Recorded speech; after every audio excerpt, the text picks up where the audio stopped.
Começar então. Essa mensagem aqui é uma mensagem que ela tem que ir de encontro, né, o que está acontecendo, né, dentro das casas na vida da igreja. Até semana passada a gente estava na série Encontros com Jesus, né? Foram 8 mensagens falando sobre quão poderoso foi cada encontro que cada pessoa teve com Jesus ali naqueles registros de João. Nem a gente fechou a semana passada com João 12, o encontro da Maria, irmã de Lázaro, ungindo os pés de Jesus. E foi muito especial, né? E ali naquele momento ali, a gente falou bastante sobre vida devocional, né?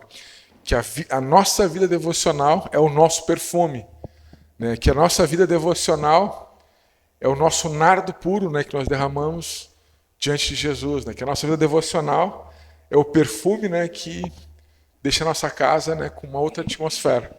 Foi muito especial. E eu quero falar ainda hoje sobre vida devocional. As próximas 16 semanas, a gente vai falar 4 semanas sobre Bíblia, 4 semanas sobre oração, 4 semanas sobre jejum e 4 semanas sobre serviço. E no serviço a gente vai falar também sobre generosidade, dízimos e ofertas. Eu tenho falado pouco isso, eu acho que devo ter falado uma que outra vez, né, sobre a parte financeira, né, da igreja. E uma das coisas que eu falei aqui, porque não falava tanto, eu entendo que se a gente não entender quem é o dono do inteiro, se a gente for entregar uma fração, a gente vai ficar triste. E se o princípio é alegria, e nós entendemos quem é o dono do inteiro, uma fração é alegria, né? Então a gente vai ter, né, espaço para falar isso durante a série, vai ser muito legal. Então, começa a semana que vem, e como essa semana a gente vai estar aqui, né, em festa, na quarta, né, então a gente não vai ter as perguntas, né, vai ser um outro formato, mas na outra semana, né, já volta o GT, e aí a gente vai conectar o mesmo assunto, né, do domingo nas casas. Vamos começar então a falar sobre, de novo. Eu aprendi algo bem especial com o Paulo Davi, pastor lá um dos pastores na PIB de Curitiba, passei a semana passada com ele, juntos, e ele falou que quando ele vai fazer algo que ele já fez, ele fala assim, é de novo ou é algo novo? E aí eu gostei disso, escrevi na capa da Bíblia lá, né? É de novo ou algo novo? Então eu gostaria, né, eu não queria que vocês entendessem a mensagem como, de novo ele vai falar sobre esferas da espiritualidade, de novo ele vai falar sobre vida devocional, de novo ele vai falar da nossa vida secreta com Deus, mas como se fosse algo novo. Estamos juntos? Vocês aceitam isso? Estamos juntos? Estamos juntos? Obrigado. Obrigado. Então vamos lá então. Essa mensagem vai se chamar Esferas da Espiritualidade. Escolhi 3, que é o que a gente tem trabalhado aqui, né, já em alguns outros ambientes, né, e também aqui em mensagens. Né. Vamos imaginar que a nossa espiritualidade ela tenha três esferas. Tá? A primeira seria aquela pontinho lá do meio, né? A esfera mais íntima, assim, a menorzinha. E aí nós vamos chamar essa esfera aí de esfera íntima, privada, secreta, né, que a gente tem com Deus, que é só nós e Deus. E essa esfera ela é tão pequenininha que só cabe você e Deus lá dentro. Não tem como puxar ninguém lá para dentro, porque se você puxar alguém lá para dentro, ela já vira familiar. Então a primeira esfera que eu quero falar é esses ambientes onde é só nós, é você e Deus, e não cabe mais ninguém. É só você e Deus. Acabei de falar, né? Ele é pai e ele também é rei. Então ele como pai, ele quer ter momentos, só ele e você, para desenvolver a sua espiritualidade, através de revelação, né? Através né, da presença dele, através, né, de encontros com ele, através da palavra, através da oração. Então a esfera íntima só cabe você, mais Deus. A segunda esfera a gente vai chamar de esfera familiar. E a esfera familiar é onde a gente compartilha aquilo que a gente recebeu com Deus, né, com as pessoas que moram com a gente, né, se mora teus filhos, se mora tua esposa, né, se tem alguém que é tão familiar, assim, tão perto, aí é a familiar. E a terceira esfera ela abrange um pouco mais, a gente chama de público, né? Então, o que a gente está fazendo aqui agora é desenvolvendo a nossa espiritualidade no público. Então, eu vou fazer uma pergunta aqui para ver se... Fazer algumas perguntas para ver se a gente conseguiu entender. O Márcio, né, o Gui, o Pablo, eles acordaram um pouco mais cedo, na sua casa. Né? O Fábio está dormindo, a Nai está dormindo, eu acordei um pouco mais cedo, com a minha Bíblia, fui em oração, separei um cantinho lá para ter um encontro com Deus. Que esfera é essa? Íntima, familiar ou pública? Qual que é essa? Todo mundo, quem acha que é íntima aí, levanta a mão. Todo mundo? Muito bom isso. Deus abençoe, Deus abençoe. Pode baixar a mão. Aí, a Fábio levantou, o Arthurzinho, a Nai, acordou, a Lola. E agora eu vou ter um tempo com elas ali, compartilhando um pouco daquilo que eu recebi de Deus. Falando um pouco. Daqui a pouco a Lola vai ficar na minha perna ali e vai falar, papai, o que tu leu aí hoje? Aí eu vou explicar, mas ela não gosta que eu explique. Ela fala, não, papai, eu quero ver o que está lá. Você tem que ler lá. Aí eu não posso contar, né? Tem que ler, né? Que esfera que é essa? Eu estou ali com a Nai, com a Lola, com as pessoas que moram comigo. Essa é íntima, familiar ou essa é pública? Todo mundo de acordo? Deus abençoe. Pode baixar a mão. E aí, na quarta-feira, eu vou lá na casa de alguém, no GT, e lá a gente continua compartilhando as coisas que a gente foi recebendo de Deus durante a semana. Essa é íntima, familiar ou pública? Está todo mundo de acordo público? Tá, então agora vocês entenderam, fazer umas perguntas mais rápidas, tá? Eu estou aqui na celebração agora, íntima, pública ou é privada? Ou é familiar? Aqui agora? Público? Tá. Eu estou numa praça e aí estou orando lá, eu encontro alguém e oro por essa pessoa. O que é? Público. Público. Nem sabia quem era aquela pessoa. Estava andando por aí. Então a gente conseguiu entender, né? Então eu vou falar um pouco sobre cada uma delas, porque ela vai ser, a gente entender isso vai ser muito importante para o desenvolvimento da nossa vida com Deus. Vai ser muito importante. O filé mignon da vida com Deus é vida devocional, quando a gente separa um tempo durante o nosso dia para passar com Ele. Então, se fosse ter uma definição, né, a primeira aqui, né, a esfera íntima, é explorar o desenvolvimento de uma relação profunda e pessoal com Jesus Cristo. E eu separei 2 versículos aqui. O primeiro está em Mateus 6, versículo 6, que fala assim: Mas tu quando orares, entra no teu quarto e fechada a porta, orarás a teu pai que está em secreto. E a continuação a gente já conhece, né? O teu pai que te vê em secreto te recompensará. Eu já servi em alguns ambientes onde as pessoas, casas pequenas, né, com muitos filhos, então se o quarto secreto ele realmente tivesse que ser um ambiente assim onde fosse o quarto, né, algumas pessoas não iam poder fazer, né, porque às vezes tinha só o casal, né, e mais 3, 4 filhos, 5 filhos, às vezes mais um quarto. Então a gente conseguiu entender que o quarto secreto, esse ambiente íntimo, é onde você pode ter, né, ou uma experiência com Deus, só você e Ele, ou você correr para o seu pecado predileto e ninguém vai perceber. Então o quarto secreto é esse lugar onde a gente vai, só nós e o Senhor. Aqui está quarto secreto, mas imagina que é um ambiente que você preparou para estar só você e Deus. E é interessante, né, que quando a gente vai para esse lugar, a gente vai para ser visto, não para ver Deus. Pegaram isso? É o teu pai que te vê em secreto. Muitas pessoas, elas quando pegam a Bíblia, quando vão orar, elas estão esperando uma experiência sobrenatural tão grande que isso não acontecer nos primeiros meses, elas desistem. Só que o que está escrito aqui é que o pai que te vê em secreto, ele que te vê em secreto. Então, quando nós dedicamos um tempo para a nossa vida espiritual é porque nós temos prazer em ser vistos por Ele. Isso mudou alguma coisa na tua cabeça? Então, quando nós vamos ter o nosso tempo devocional, é um lugar onde a gente vai para ser visto. E é bem bom ser visto por alguém que a gente tem certeza que nos ama profundamente. É ou não é? É ou não é? Não é bom? É muito bom, né?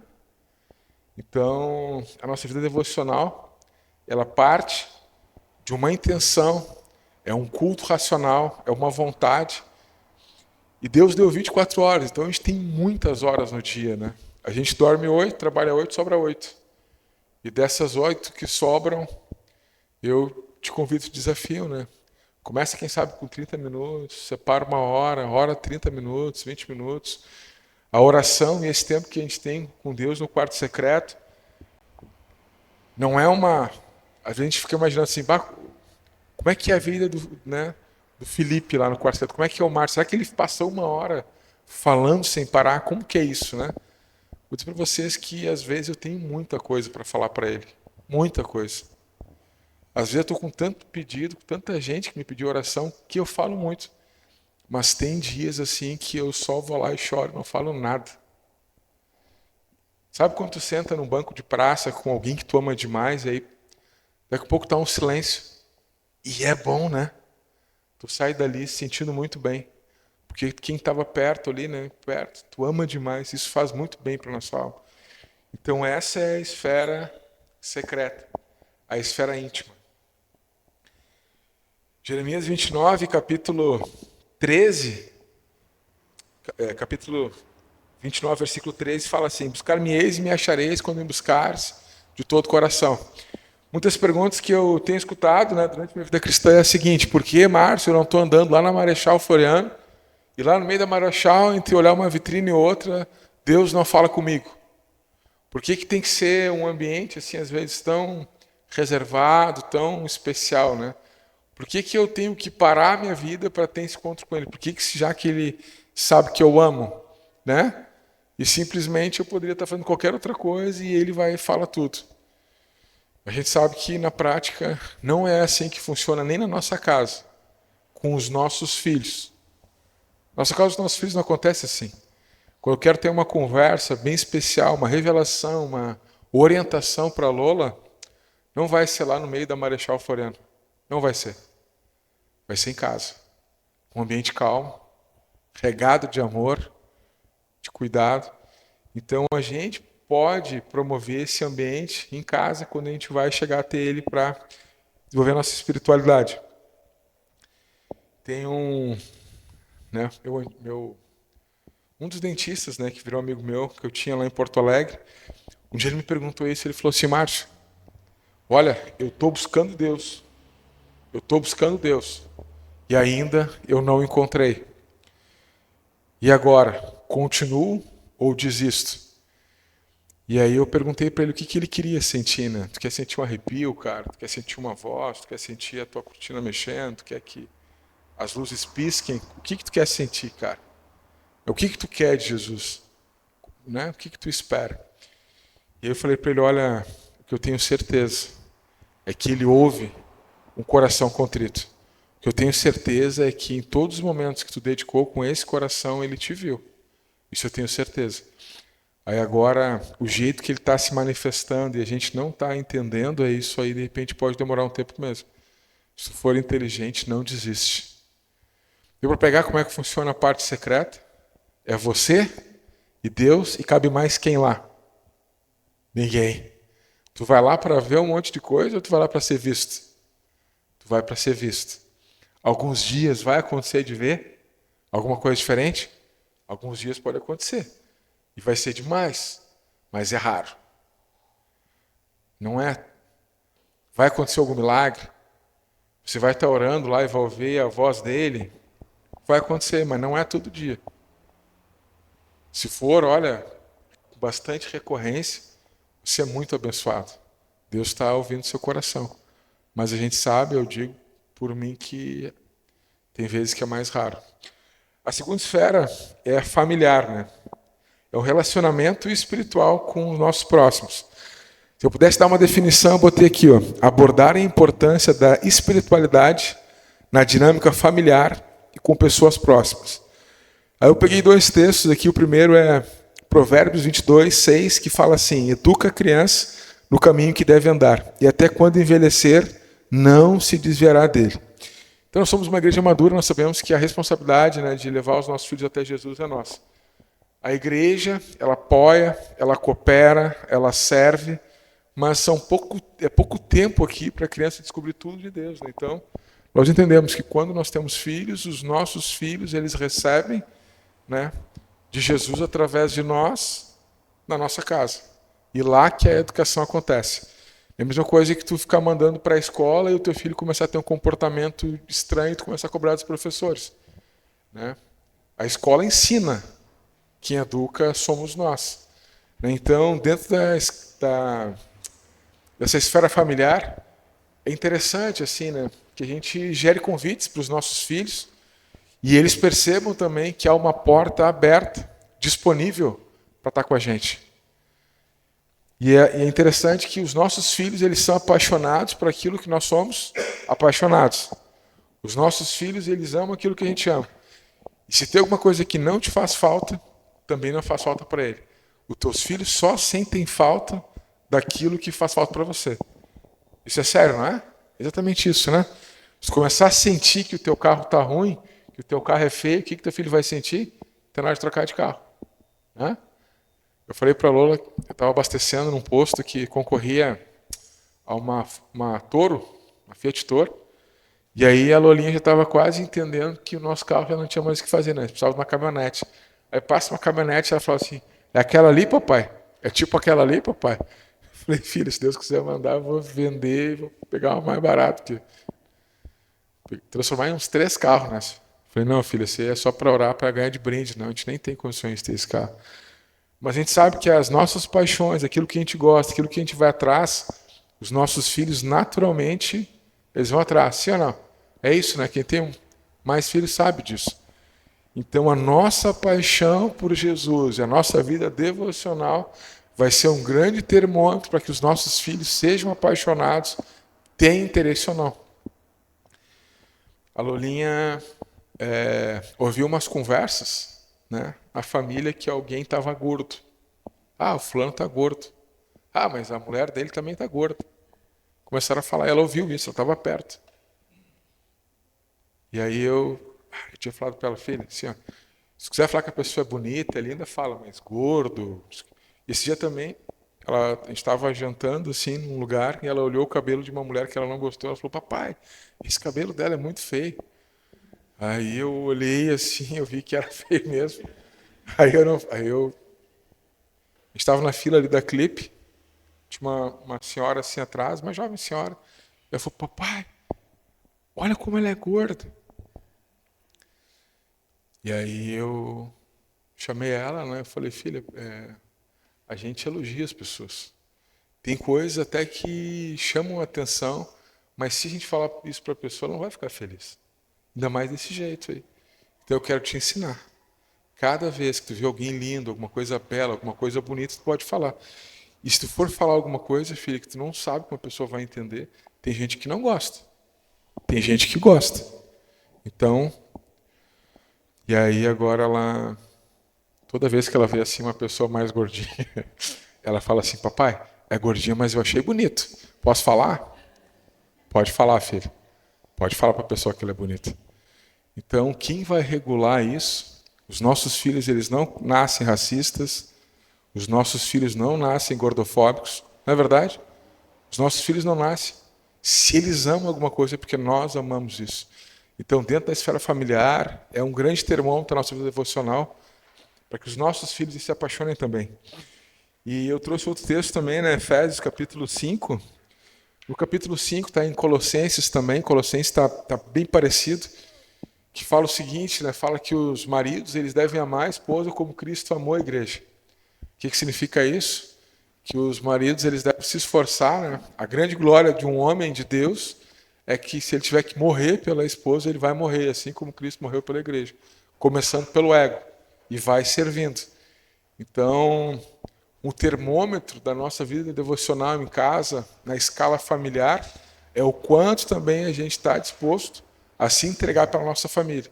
Assim como, né, as mulheres sabem que elas estão diante de uma missão junto com os homens também nesse negócio. Então, a esfera familiar vai transbordar muito daquilo que a gente teve no secreto. Então, junto, deu? Tá simples, né? Tá bem simples, né? Vamos agora para a esfera pública. A esfera pública, se eu puder dar uma definição, é a seguinte: explorar, viver a espiritualidade em contextos públicos e eventos coletivos. Vou repetir. Explorar como viver a espiritualidade em contextos públicos e eventos coletivos.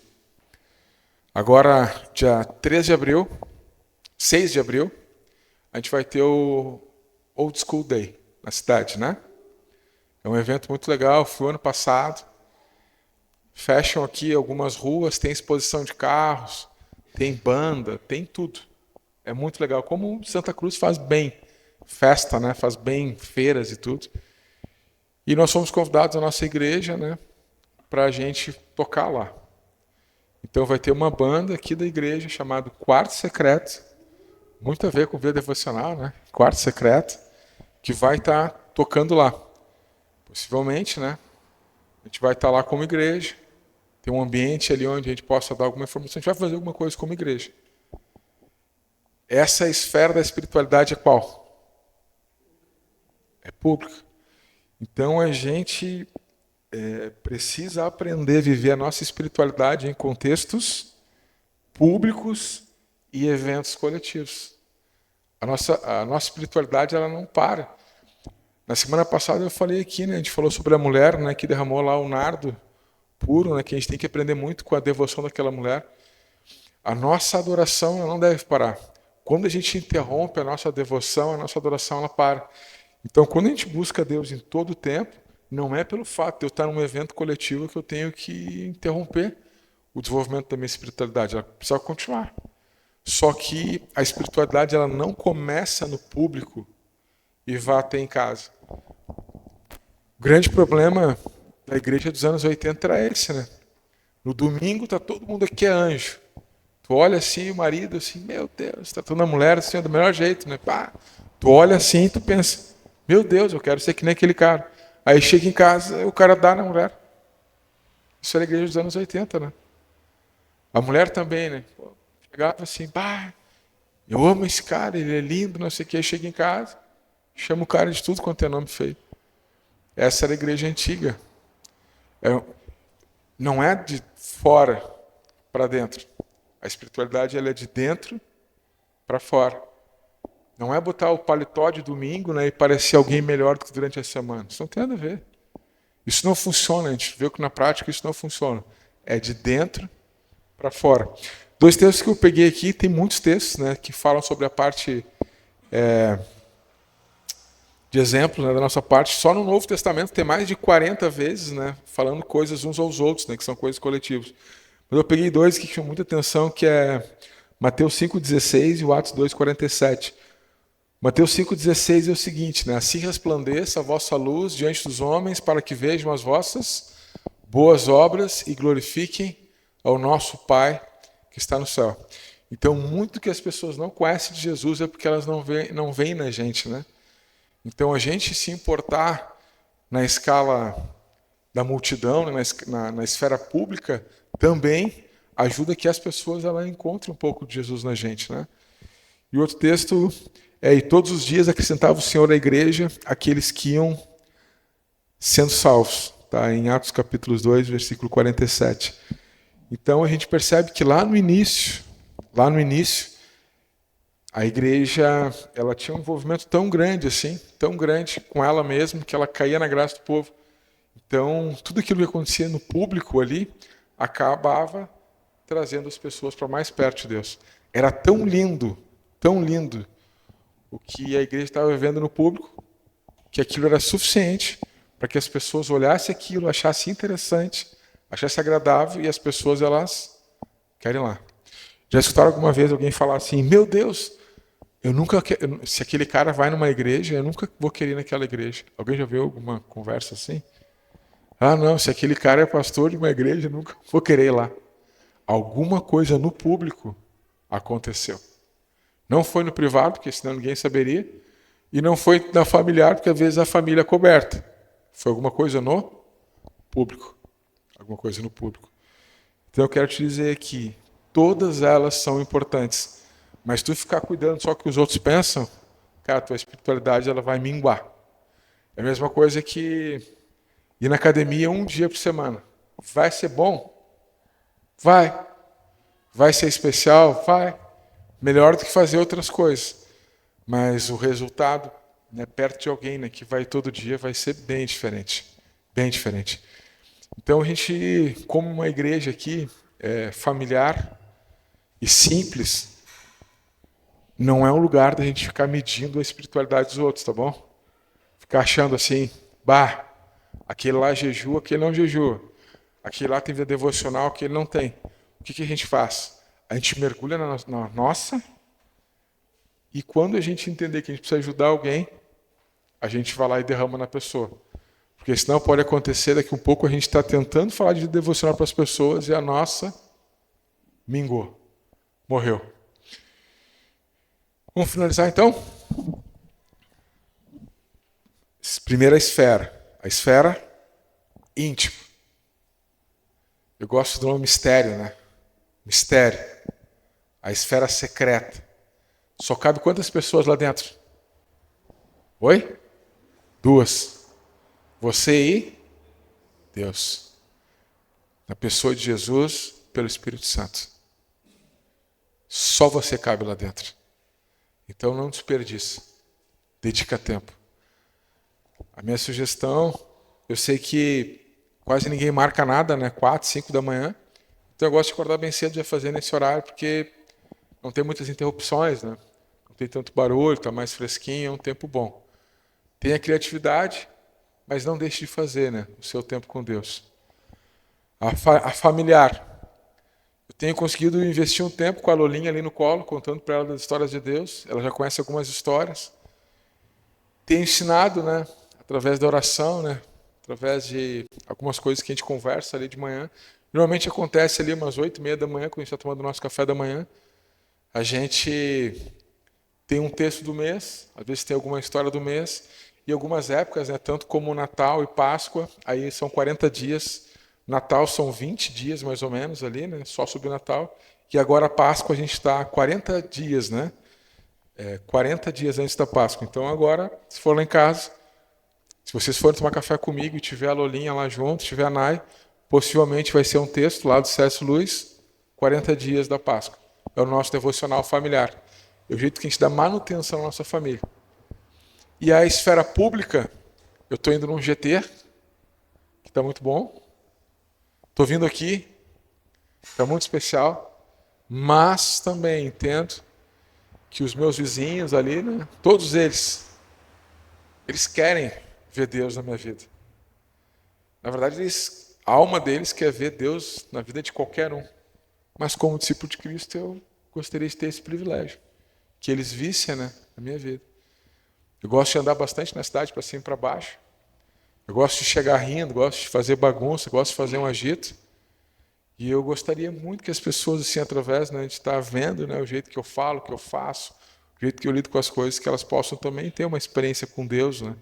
E a minha espiritualidade ela não vai parando, né, de ser desenvolvida. Então não fique muito preocupado com o público, tá? Se você pensar assim, mas eu não consigo assim chegar num lugar, eu não consigo orar por alguém de forma pública, fica tranquilo. Mas não para no secreto. Deu para pegar? Não para no secreto. Não para no secreto. Vamos orar então, Felipe. Eu tinha pedido para o Felipe uma música. E essa música que eu pedi para o Felipe, essa é uma história, está no livro de Lucas, bem no final do livro, que quando tinha 2 discípulos, o caminho de Emaús. Quem conhece essa história? E aí eles encontram alguém no caminho E aí, se alguém pergunta para eles, por que vocês estão chateados? O que aconteceu? Aí eles, tu não sabe o que aconteceu? E eles, não sei, conta aí. Poxa, a gente está triste. Nós éramos discípulos de alguém que foi crucificado. Nós tínhamos uma grande esperança, que ia mudar a história. A gente amava, né, ouvi-lo, a gente amava estar com ele.